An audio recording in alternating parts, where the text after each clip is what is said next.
नमस्ते। अभी बात करेंगे हम कोरोना में क्या ना करें।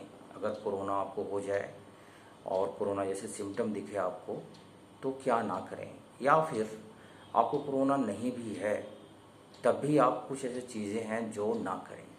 बहुत इम्पोर्टेंट है क्या करना है। ये लगभग सोशल मीडिया पर आता ही रहता है और हम आप करते ही रहते हैं, लेकिन उसमें कुछ ज़्यादा ही कर देते हैं।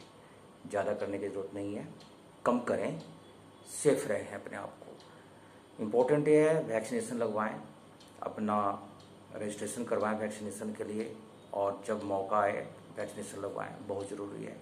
अपने इम्यून सिस्टम को ठीक रखें। इम्यून सिस्टम को ठीक रखने के लिए नॉर्मल डाइट ही बहुत ज़रूरी है। नॉर्मल से थोड़ा सा हाई प्रोटीन डाइट, जिसमें मल्टीविटामिन थोड़ा सा ज़्यादा हो, हरी सब्जियां, पनीर, फ्रूट्स, मशरूम, बीन्स, ये बड़ी इम्पॉर्टेंट सब्जियां हैं। कुछ कलरफुल सब्जियां, कैप्सिकम, ये सारे चीज़ लें। इसका बड़ा बेनिफिट है इसमें हमें लेने का। कोरोना में स्टेरॉयड बिल्कुल ना लें। कोई भी मेडिसिन जो आपको एक छोटा मोटा डॉक्टर, आरएमपी प्रैक्टिशनर, या कोई ऐसा डॉक्टर जो जिसके पास में डिग्री नहीं है लेकिन उसकी दुकान बहुत चलती है, तो जब मेडिसिन लेकर के आएँ वो देता है जो, तो उसको आप ज़रूर सर्च करें गूगल पर कि क्या ये स्टेरॉयड तो नहीं। क्योंकि स्टेरॉयड देने से डायरेक्टली आपका इम्यून सिस्टम कम्प्रोमाइज़ होता है, इम्यून सिस्टम कम हो जाता है। आपके आपके बॉडी में ताकत तो ज़्यादा दिखती है, लेकिन बॉडी का जो फाइटिंग कैपेसिटी है बाहर के फॉरेन पार्टिकल से, वो काफ़ी कम हो जाता है। तो इस बात का विशेष ध्यान रखें कि स्टेरॉयड ना लें। स्टेरॉयड लेना जरूरी उनके लिए है अगर कोई रजिस्टर्ड मेडिकल प्रैक्टिशनर आपको दे रहा है और ये बोलकर दे रहा है कि हाँ इसके क्या क्या साइड इफ़ेक्ट हैं, तब लें। अगर कोई भी डॉक्टर स्टेरॉयड दे रहा है, अगर वो आपको साइड इफ़ेक्ट नहीं बताता तो आपको कायदे से नहीं लेना चाहिए। पहले आप साइड इफ़ेक्ट उसका देख लें, ज़रूरी है आपके लिए, बहुत ज़रूरी है। इम्पोर्टेंट एक सेकंड इम्पोर्टेंट ये है कि आप कोई भी मेडिकेशन खुद से ना करें। कोरोना में बहुत ज़रूरी है, खुद से ना करें। कोरोना में बेसिकली लंग्स की प्रॉब्लम होती है। कोरोना में डरने की बिल्कुल ज़रूरत नहीं है। इसके खास फेजेस होते हैं, स्टार्टिंग के 6, 7, 8 डेज और नेक्स्ट 8 डेज, और कोई 15, 18 और मैक्सिमम 20 डेज तक ये जा सकता है। अगर आप 20 दिन तक आपने अपने आप को संभाल लिया, आपने शुरू के 7, 8 डेज तो पता भी नहीं चलता। आपको फीवर आएगा, हल्का सा फीवर आएगा, गले में खराश होगी, हाई ग्रेड फीवर आएगा, थकान सा लगेगा। इस बीच में कुछ भी ऐसा गलत काम ना करें जो आपको कॉम्प्लिकेशंस में डाल दे। डॉक्टर से बात करें। अगर हॉस्पिटल नहीं जा सकते हैं तो हर किसी के नोन में आसपास में कोई ना कोई डॉक्टर होता है, उनका नंबर सेव करें अपने पास। ये सही टाइम है जब उनका नंबर आपके पास में होना ही चाहिए, और उनसे रिक्वेस्ट करें कि हम जितनी बार बात करेंगे हम आपको अपना फीस देंगे। क्योंकि कभी कभार डॉक्टर बात करने से कतराते हैं, क्योंकि वो बहुत सारे लोगों का कॉल लेना शुरू कर देते हैं। फिर उनको लगता है कि मैं तो इसी में फंस गया, मैं क्या करूं आगे, मैं अपनी प्रैक्टिस आगे कैसे करूं। तो आप अगर इंश्योर कर दें उनको तो आपका कॉल इमरजेंसी में लेंगे। जैसा लोग बोल रहे हैं कि मेरा कॉल लेता ही नहीं कोई, मैं फ़ोन कर करके थक गया। एक्चुअली सामने वाला भी कुछ न कुछ अपने हिसाब से अपनी प्लानिंग कर लेता है कि मैं किसका कॉल लूँ, किसका कॉल ना लूँ। लेकिन अगर आप इंश्योर कर देते हैं, आपने उनसे पहले ट्रीटमेंट लिया हुआ है, तो आपके कॉल को वो रिजेक्ट नहीं करेंगे, आपके कॉल को रिसीव कर लेंगे सही टाइम पर। अदरवाइज जब आपकी इमरजेंसी होगी, जब आपको ज़रूरत होगी, तो आपका कॉल शायद वो रिसीव ना कर पाएँ। रिसीव नहीं करते कॉल, आप एक व्हाट्सएप मैसेज छोड़ें उनको, आप एक टेक्स्ट मैसेज छोड़ें उनको कि इस तरह की प्रॉब्लम है, हमें गाइड करें। थर्ड ये है, आप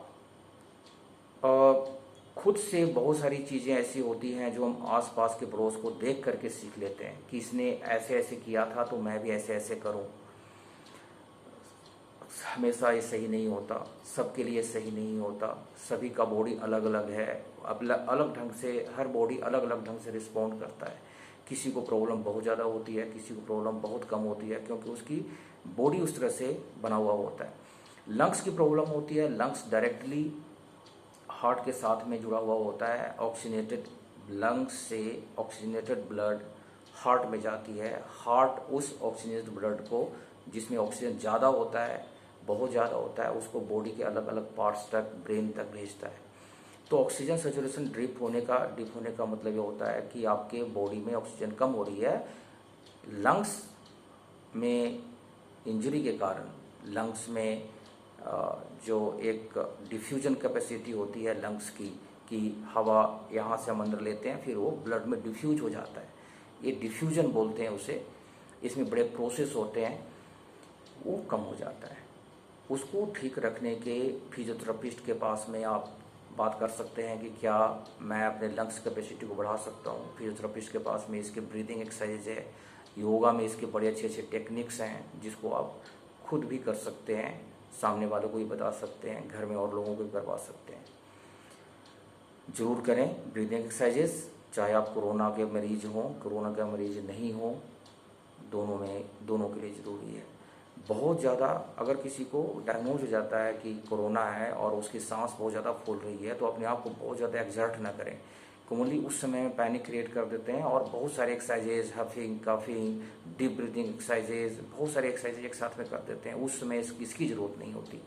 उस समय आपको रिलैक्सेशन की ज़रूरत होती है, क्योंकि उस समय तक आपके लंग्स में बहुत ज़्यादा इन्फ्लामेशन, सूजन हो गया होता है।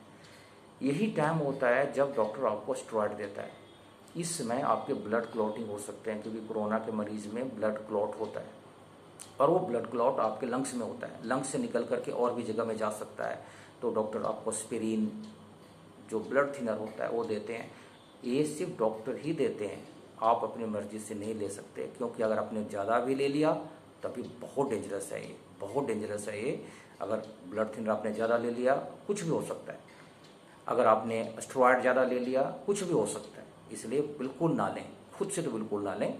हर किसी के पास में फ़ोन है, हर किसी के पास में 1, 2, 3 डॉक्टर का नंबर होता ही होता है। नहीं नंबर होता है तो आप किसी अच्छे हॉस्पिटल से कंसल्ट करें, टेलीमेडिसिन ले लें उनसे आप ऑनलाइन कंसल्टेंसी ले लें। लेकिन ये गलती ना करें कि आप फ़ोन पर बिना किसी से बात किए हुए, किसी का सजेशन दिए हुए अपने बारे में बताने के बजाय आप खुद से स्टार्ट कर दें। डॉक्टर को जब कंसल्ट करें उससे पहले अपना आप बीपी मॉनिटर कर लें, अपना हार्ट बीट मॉनिटर कर लें। 3 दिन का जो भी आपका रूटीन है, 2 दिन का जो भी रूटीन है, जो आपका हो रहा है, ये सब पेज पर लिखें, पेन से तारीख, डेट बाय डेट, मेरे को ये स्टार्ट हुआ, ऐसे ऐसे प्रॉब्लम है। आपके पास में पल्स ऑक्सीमीटर होना चाहिए, बहुत ज़रूरी है। उसमें आपका पता चल जाएगा कि कितना आपका PSO2 है, सेचुरेशन कितना है आपका। जब आप पल्स ऑक्सीमीटर यूज करें तो आपने इस फिंगर में यूज करना है, बीच वाले फिंगर में। और जब पल्स ऑक्सीमीटर लगाते हैं तो ये बिल्कुल रिलैक्स होना चाहिए, ये मूव नहीं होना चाहिए। लोग यूं करके देखते हैं और अपना पल्स ऑक्सीमीटर को देखते हैं, नहीं, बिल्कुल गलत। वो बिल्कुल मूवमेंट नहीं होनी चाहिए आपके हैंड में, इस फिंगर में मूवमेंट नहीं होनी चाहिए। क्योंकि जब मूवमेंट होती है तो मसल्स को एनर्जी की ज़रूरत होती है, ऑक्सीजन की ज़रूरत होती है। वो उस समय आपका ऑक्सीजन एग्जैक्टली रीड नहीं कर पाता, वो कुछ कम या ज़्यादा, बहुत सारे फैक्टर हो सकते हैं। इसलिए आप मूव ना करें, बिल्कुल रेस्ट पोजीशन में करवाएं। बीपी जब लेते हैं उस समय बात ना करें, इवन कि ये भी बात ना करें कि ज़्यादा करो, कम करो, पास में आ जाओ, दूर चले जाओ, ये ठीक नहीं हो रहा। आप नहीं कुछ बोलेंगे। अगर आप खुद चेक कर रहे हैं तभी कुछ नहीं बोलेंगे, क्योंकि बोलने से भी आपकी सांस तेज होती है। सांस, लंग्स जो है हार्ट के साथ में कनेक्टेड होता है, उस समय आपका हार्ट तेज काम करता है। क्योंकि आपको बोलने के लिए, सांस लेने के लिए, ज़्यादा बोलने के लिए एनर्जी चाहिए। वो एनर्जी कौन देगा? आपका लंग्स और आपका हार्ट देगा, क्योंकि यही पंपिंग एक्शन करता है। तो इसका विशेष ध्यान रखें। जब भी बीपी चेक करें तो आप उस समय ना बोलें, ना मूवमेंट करें। टेम्परेचर जरूर चेक करें, टेम्परेचर बहुत ज़रूरी है, ये भी रिकॉर्ड रखें अपने पास में। शुगर लेवल अपना चेक करें, ये भी रिकॉर्ड रखें अपने पास में। ये सारे रिकॉर्ड रखने के बाद डॉक्टर से बात करें, क्योंकि डॉक्टर से आप ऐसे ही फ़ोन उठाया और आपने बात कर लिया, डॉक्टर के पास में कोई इन्फॉर्मेशन नहीं जाएगी तो आपको वो कुछ बता नहीं पाएगा। इसलिए जब भी डॉक्टर को फ़ोन करते हैं तो 1 दिन से लेकर 7 डेज तक का हिस्ट्री आपके पास में होनी चाहिए कि हाँ, आज से मुझे 6 दिन पहले ये हुआ था, आज मेरी कंडीशन ये है। पूरे अच्छे ढंग से या तो मेमोराइज कर लें, अगर आप अच्छी मेमोरी है तो। अगर मेमोरी अच्छी नहीं है तो आप इसको लिखें। लिखना ही सबसे अच्छा होता है, क्योंकि वो सामने सामने दिखेगा आपको। समय आने पर आप उसको व्हाट्सएप ही कर सकते हैं, उनको दिख जाएगा कि हाँ, पेशेंट को इस तरह से क्योंकि हम इस तरह से फॉलो करते हैं हॉस्पिटल में। रिकॉर्ड्स इस तरह से, मेडिकल रिकॉर्ड्स इस तरह से फॉलो होते हैं, इस तरह से उनकी रूटीन होती है। आप क्या खाते हैं, क्या नहीं खाते हैं, कितना यूरिन आउटपुट है, ये सब आप मेजर करके उनको बता सकते हैं। आपने कितना पानी पिया और कितना बाहर आया, ये भी बता सकते हैं उनको। फोर्थ है, जब आप एक कंडीशन पर पहुंच जाते हैं कि हाँ मुझे सांस लेने में तकलीफ़ है और मुझे ऐसा लगता है कि अब मुझे यहाँ नहीं रुकना चाहिए, तो आप डॉक्टर से तो बात करेंगे। आप आसपास के कम से कम 5-6 हॉस्पिटल में कोशिश करेंगे कि कहाँ पर मेरे लिए अच्छा बेड अवेलेबल है। कोई एक हॉस्पिटल नहीं कि मुझे इसके पास में ही जाना है। कोरोना में ऐसा कुछ भी नहीं है कि आप इस हॉस्पिटल के पास में जाएंगे तो आपको बचा ही लेगा, इसकी कोई गारंटी नहीं है। इसलिए आप उस हॉस्पिटल में जाएं जहाँ पर अभी फैसिलिटी आपके लिए बची हुई है। अगर आप इंश्योरेंस अवेल करते हैं फिर तो आपकी मजबूरी हो जाती है कि खासी हॉस्पिटल में जाएं जहाँ पे इंश्योरेंस मिलता है आपको। अदरवाइज अभी के समय में कोरोना के जो प्रॉब्लम आ रही है उसको संभालने के लिए डॉक्टर्स ऑलमोस्ट 100% सीख चुके हैं कि हाँ इसको मुझे कैसे संभालना है। फोर्थ है। फिफ्थ है, हॉस्पिटल में जाने के बाद आप पैनिक क्रिएट ना करें अपने आप को, क्योंकि वहाँ का माहौल अलग होता है, बिल्कुल ही अलग होता है।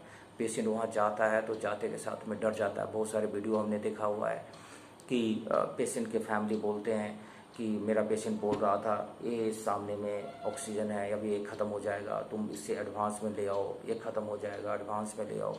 तो एक साइकोलॉजिकल प्रॉब्लम स्टार्ट हो जाती है पेशेंट को।